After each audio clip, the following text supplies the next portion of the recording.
Saudara-saudara yang dikasihi Tuhan, dalam bahasa Indonesia dikenal peribahasa yang berarti menyesal atau penyesalan.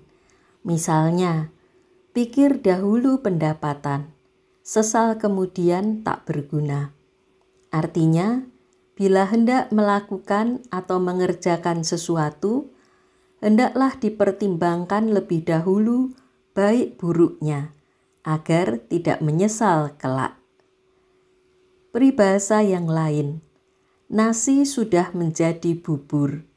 Artinya, perbuatan yang sudah terlanjur tidak dapat diperbaiki atau diubah lagi.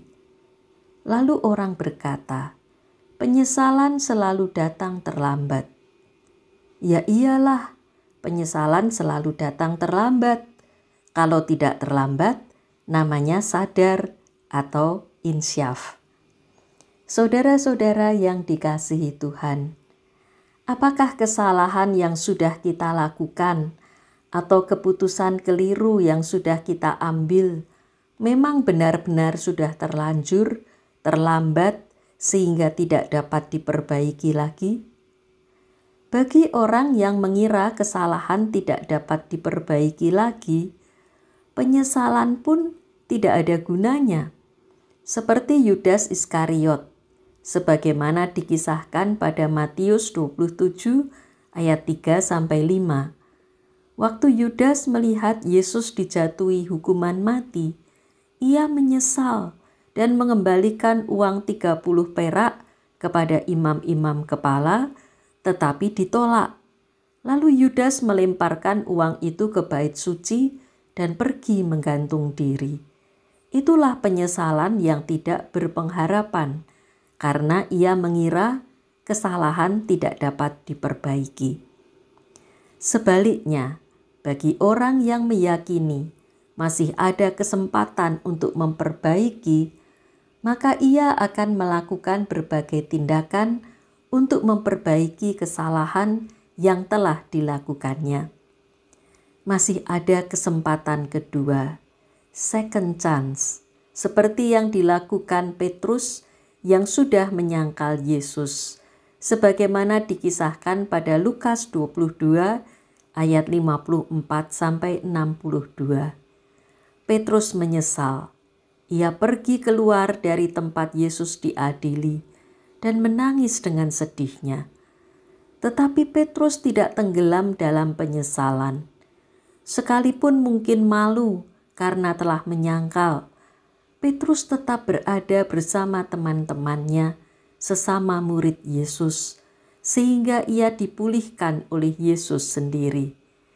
Nasi memang telah menjadi bubur, tidak bisa dijadikan nasi kembali, tetapi bubur masih bisa dimakan. Itulah penyesalan yang berpengharapan, yang diikuti dengan tindakan yang berubah secara total. Saudara-saudara yang dikasihi Tuhan, pengalaman Rasul Paulus juga menunjukkan penyesalan yang berpengharapan, sehingga ia dapat melakukan sesuatu yang berguna dan positif. Berbeda dari Yudas dan Petrus yang melakukan kesalahan, pengalaman penyesalan Paulus bukan karena kesalahannya, melainkan karena rencananya yang tak terlaksana. Paulus telah berencana untuk mengunjungi jemaat-jemaat di berbagai kota untuk memberitakan Injil dan untuk menguatkan jemaat. Namun terkendala karena ia dipenjara. Secara manusia bisa saja Paulus menyesali dan meratapi keadaan sehingga ia tidak mampu berbuat apa-apa. Namun Paulus tidak begitu. Justru dalam penjara, ia menulis beberapa surat kepada jemaat-jemaat yang batal dikunjunginya itu. Dan surat-surat itu kemudian diedarkan ke beberapa jemaat lainnya, sehingga menjadi berkat bagi jemaat-jemaat, termasuk kita saat ini, karena surat-surat itu masuk dalam Alkitab.